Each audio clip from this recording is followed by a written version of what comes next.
जैसे ही आप कहते हैं कि प्रभु मुझे पहले पाप भोगा दो, भगवान कहते हैं तू पहले पाप भोगना चाहता है? हाँ, ज्यादा पाप है ना, पहले पाप। जैसे ही पाप का नाम लेता है तो इस मृत्यु लोक में नाली का कीड़ा बन के आ जाता है, चमगादड़ बन के आ जाता है, सुअर बन के आ जाता है, कौआ बन के आ जाता है। अस्सलाम वालेकुम दोस्तों, हिंदू का एक पंडित है, उसने एक इंटरव्यू में कहा है कि मतलब जिस तरह इंसान के आमाल होते हैं उसी के हिसाब से उसके अगला जन्म होगा। मतलब किसी के बुरे आमाल है तो वो अगले जन्म में सूअर की शक्ल में उसका जन्म होगा। तो चलो उसके वीडियो देखते हैं और फिर देखते हैं कि डॉक्टर जाकिर नाइक ने उसका क्या जवाब दिया। भगवान पूछते हैं भैया तू बता, तुझे पहले पाप का फल भोगा दूं कि पुण्य का फल भोगा दूं? जैसे ही आप कहते हैं कि प्रभु मुझे पहले पाप भोगा दो, भगवान कहते हैं तू पहले पाप भोगना चाहता है? हाँ, ज्यादा पाप है ना, पहले पाप। जैसे ही पाप का नाम लेता है तो इस मृत्यु लोक में नाली का कीड़ा बन के आ जाता है, चमगादड़ बन के आ जाता है, सुअर बन के आ जाता है, कौआ बन के आ जाता है, बिल्ली बन के आ जाता है, कुत्ता बन के आ जाता है। ये सारी जो 84 लाख योनियां है ना, ये हमारे पाप का फल है। तुम्हें नाली का कीड़ा बनना पड़ेगा यदि पाप किया है तो, और वही है तुम्हारे पाप का प्रायश्चित। और जब पूरा पाप तुम भोगा के जब तक खत्म नहीं हो जाएंगे तब तक जन्म लो मर जाओ, जन्म लो मर जाओ, जन्म लो मर जाओ, पुनरपि जननम पुनरपि मरणम पुनरपि जननी जठरे शयनम, मरो जन्म लो मरो जन्म लो, ये चलता रहता। जन्म लो मर जाओ, जन्म लो मर जाओ, जन्म लो मर जाओ, पुनरपि जननम पुनरपि मरणम पुनरपि जननी जठरे शयनम, मरो जन्म लो मरो जन्म लो, ये चलता रहता। जब पूरा पाप फिनिश हो जाता फिर भगवान के पास गए, प्रभु क्या आज्ञा है? भगवान बोले 100 ग्राम पुण्य है, अब एक काम करो जाओ तुम। अब बढ़िया भगवान ने जयपुर में बढ़िया आप लोगों को भेज दिया, जाओ 100 ग्राम पुण्य लेकर के। आज जितनी माए बहन आप लोग यहाँ बैठे हो ना, सब 100 ग्राम पुण्य लेके आए हो, इसलिए बढ़िया दाल रोटी सब्जी खा रहे हो, मौज से पनीर भी खा रहे हो और मौज कर रहे हो, बढ़िया पहन रहे हो, बढ़िया नोट गिन रहे हो। ये बढ़िया आपका पुण्य है। आपका पुण्य है तो आपको मानव का तन मिला, आपका पुण्य है तो आपको पहनने को अच्छे कपड़े मिल रहे हैं, आपका पुण्य है तो आपको खाने को बढ़िया रोटी मिल रही है। और मैंने कुरान शरीफ भी पढ़ी है, बाइबिल भी पढ़ी है और वेदवाद की थोड़ा सा अध्ययन किया है। मैंने कुरान में सारी बातें अच्छी पाई हैं, किंतु एक बात मेरी समझ में अभी तक नहीं आई है। ये हिंदूवादी वो कहते हैं कि जन्म होता है, और कुरान में एक बात आती है कि मुर्दे जिंदे किए जाएंगे। ये दो बात मेरी समझ में अभी तक नहीं आई है। हिंदू तकवा कहता है, उन्हें देखा कि जन्मवाद के जन्म होता है, मैंने डिस्कवरी चैनल में भी ये चीज़ें देखी हैं। और दूसरा कि आखिर में कुरान में कि मुर्दे जिंदे किए जाएंगे।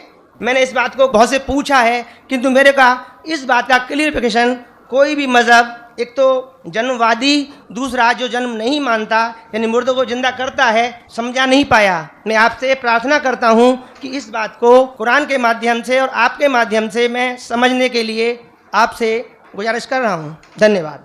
डॉक्टर साहब ने अच्छा सवाल पूछा है कि उसने कुरान मजीद पढ़ी और सब बात को तस्लीम करते, सिर्फ ये 1 या 2 बात कि कुरान शरीफ के अंदर मौत आती है, मुर्दे को वापस से ज़िंदगी दी जाएंगी आखिरत में, उनका जिक्र है।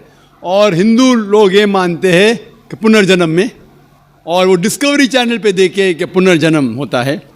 अगर आप देखेंगे सबसे ऊंची किताब हिंदू मज़हब में वेद, अगर आप पढ़ेंगे पुनर की मानी क्या, पुनर संस्कृत में मतलब नेक्स्ट, अगेन, वापस से, और एक पुनर के मानी नेक्स्ट।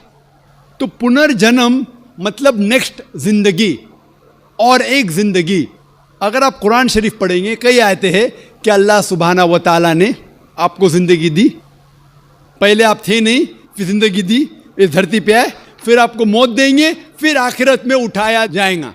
आप जो कर रहे मुर्दों को जान दी जाएंगे आखिरत में, ये हम मानते हैं कि एक बार हम इस धरती पे आते, नेक्स्ट लाइफ इज आखिरत। उसी तरीके से वेद में भी जिक्र है अबाउट पुनर्जन्म, नेक्स्ट लाइफ, सेम हूबहू जिस तरीके से कुरान में लिखा हुआ है।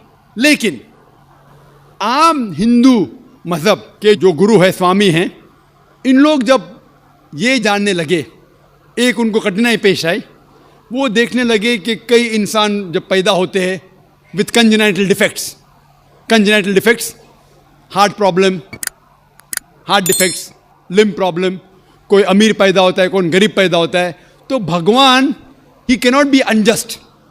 भगवान अनजस्ट नहीं हो सकता है कि कोई इंसान को हेल्दी पैदा करता है सेहत के साथ, कोई इंसान को कंजेनाइटल दिल की बीमारी से पैदा करता है, कोई इंसान को अमीर घर में पैदा करता है, कोई इंसान को गरीब घर में। तो भगवान अनजस्ट नहीं हो सकता है, ना इंसाफ नहीं हो सकता। तो ये जो स्वामी लोग हैं, इन लोग ने एक नई चीज निकाली, संस्कारा। हिंदू मजहब में कहते संस्कारा, जो इंग्लिश में कहते हैं cycle of birth and rebirth, transmigration of soul. अंग्रेजी में कहते ट्रांसमाइग्रेशन ऑफ सोल, क्योंकि आप डॉक्टर है, आप जानते होंगे। ट्रांसमाइग्रेशन ऑफ सोल अंग्रेजी में कहते, संस्कृत में कहते संस्कारा, birth death birth death birth death.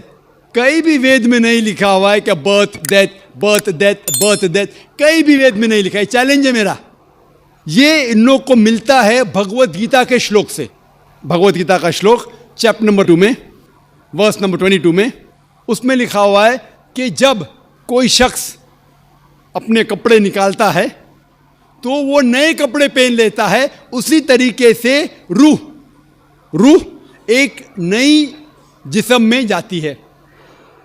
और ये भद्यांकर उपनिषद में भी इसका जिक्र है, आप पढ़ेंगे कि when a caterpillar climbs up the grass of blade, he jumps to a new grass.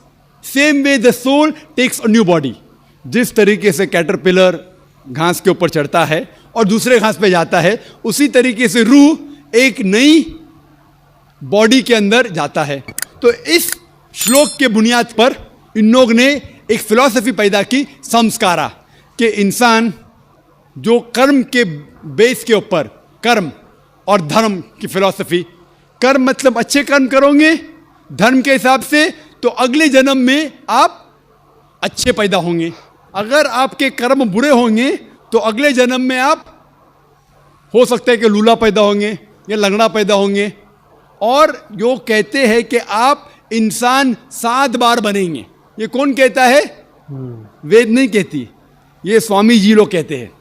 कोई वेद में कहीं लिखा नहीं है, क्योंकि उनको ये नहीं कह सकते थे कि इंसान क्यों गरीब पैदा होता है, क्यों अपाहिज पैदा होता है। उनकी सोच कम थी, इसीलिए नई फिलॉसफी लेके आए, ट्रांसमाइग्रेशन ऑफ सोल। आप तो डॉक्टर है, मैं भी डॉक्टर हूँ। आपने कहीं मेडिकल साइंस बुक में पढ़ा हुआ है कि इंसान इस दुनिया में जन्म लेता है? कभी नहीं। क्या फिजियोलॉजी में पढ़ा, क्या एनाटॉमी में पढ़ा? अगर ये साइंटिफिक फैक्ट होता था तो हम मेडिकल कॉलेज में पढ़ते थे कि इंसान नए जन्म लेता है। हम कभी भी नहीं पढ़े। इससे ये साबित होता है कि साइंस इसको तस्लीम ही नहीं करती। जो आप कह रहे डिस्कवरी चैनल में देखा, जो आप कह रहे हैं, अगर ये हक होता था तो हमारे साइंटिफिक बुक में भी ये लिखा होता। तो ये कहना कि साइंटिफिक प्रूफ है कि हम जन्म लेते हैं, बिल्कुल गलत है। इस्लाम जो इसका जवाब देता है वो है कि इस्लाम तस्लीम करता है कि अल्लाह सुब्हाना व तआला कुछ लोग को अपाहिज पैदा करता है, कुछ लोग को अच्छी सेहत देता है, कुछ को गरीब, कुछ को अमीर। इसकी वजह है कि अल्लाह ताला फरमाते हैं सूरह मुल्क में, सूरा नंबर 67 आयत नंबर 2 में, अल्लज़ी खलक़ल मौत वल हयाता, अल्लाह सुब्हाना व तआला ने मौत और ज़िंदगी बनाई ताकि आप लोग को जांच सके, आप लोग का इम्तिहान ले सके, आप लोगों में से कुछ लोग अच्छे हैं। ये जांच पड़ताल करने के लिए ये ज़िंदगी हमारे लिए इम्तिहान है। और अल्लाह ताला फरमाते हैं सूरह अनफाल में, सूरा नंबर 8 आयत नंबर 28 में, कि आपके बच्चे और आपकी जायदाद आपके लिए फितना है। आपकी जायदाद और आपके बच्चे आपके लिए एक टेस्ट है, आपके लिए इम्तिहान है। अल्लाह ताला कुछ लोग को गरीब घर में पैदा करता है, कुछ लोग को अमीर। जो लोग अमीर है उनके लिए इम्तिहान है कि वो ज़कात देते क्या नहीं। जैसा कि मैंने कहा मेरी तकरीर में, तीसरी बुनियादी बात इस्लाम में है ज़कात। जिस शख्स के पास 85 ग्राम से ज़्यादा सोना है या उसके मुकाबले में धन है, उसको 2.5% ज़कात देना फ़र्ज़ है। जो आदमी अमीर है, कुछ अमीर लोग बराबर ज़कात देते, कुछ लोग आधा देते, कुछ लोग देते ही नहीं। तो अमीर इंसान को शायद 100% मार्क्स मिले या 50% मार्क्स मिले या 0% मिले। वो गरीब इंसान को ज़कात में तो 100 मार्क्स मिलता है, 100 आउट ऑफ 100। उसको ज़कात देना ही नहीं। हम कहते रहे बेचारा गरीब इंसान है, लेकिन असल में देखे जाओ तो उसको उस इम्तिहान में, गुर्बत के इम्तिहान में 100% मार्क्स मिले। आप समझ रहे? इसी तरीके से अल्लाह ताला कहते हैं कि आपके बच्चे आपके लिए इम्तिहान है। हो सकता है मिसाल के तौर पे एक अच्छे जोड़ी है, अच्छे मुसलमान हैं, 5 टाइम नमाज पढ़ रहे हैं, हज को गए हैं, रमज़ान में रोज़ा रखते हैं, ज़कात देते हैं, अल्लाह ताला उनका और बड़ा इम्तिहान लेना चाहता है। जितना बड़ा इम्तिहान उतना बड़ा इनाम। मिसाल के तौर पे अगर आप बीए पास करते तो आपको सिर्फ ग्रेजुएशन मिलता है, अगर आप एमबीबीएस पास करते आपको डॉक्टर कहलाया जाता, डॉक्टर मतलब ऊंचा ओहदा। इसी तरीके से अल्लाह सुब्हाना व तआला हो सकता है कि उस जोड़ी को इम्तिहान और सख्त देता है और ऐसा बच्चा पैदा करता है जो अपाहिज है। अल्लाह ये देखना चाहता है कि अपाहिज बच्चा पैदा करने के बावजूद वो अल्लाह के ऊपर ईमान रखता है क्या नहीं। अगर ईमान रखता है तो अल्लाह उसे जन्नत फिरदौस देना चाहता है, और कठिन इम्तिहान और बड़ा इनाम। हो सकता है कि वो इम्तिहान में फेल हो जाएगा। तो ये कुरान की आयत है, आपके बच्चे आपके लिए इम्तिहान है। कभी कोई भी अगर कलामिटी आती है, कोई भी आपको नुकसान होता है, इधर वो आपके लिए इम्तिहान है या आपके लिए सज़ा है। जब भी कोई भी आपको इनाम मिलता है वो इधर आपके लिए इम्तिहान है या आपके लिए रिवॉर्ड है। तो इसी तरीके से क्योंकि हिंदू मज़हब के जो स्वामी हैं वो इसको नहीं समझ सके, इसीलिए एक नई फिलॉसफी संस्कारा लेके आए जो बिल्कुल वेद में नहीं लिखी है। वेद बात करता है पुनर्जन्म। पुनर्जन्म मतलब नेक्स्ट लाइफ, जिसका जिक्र कुरान ने भी है, आखिरत की ज़िंदगी। तो दोस्तों, आप लोगों ने देख लिया कि किस तरह डॉक्टर जाकिर नाइक ने हिंदू पंडित को जवाब दिया और किस तरह एक्सप्लेन किया कि मतलब अगला जन्म क्या है क्या नहीं। तो दोस्तों, अगर आपको ये वीडियो अच्छी लगी तो इस वीडियो को लाइक करें, इसे शेयर करें और हमारे चैनल को सब्सक्राइब करें।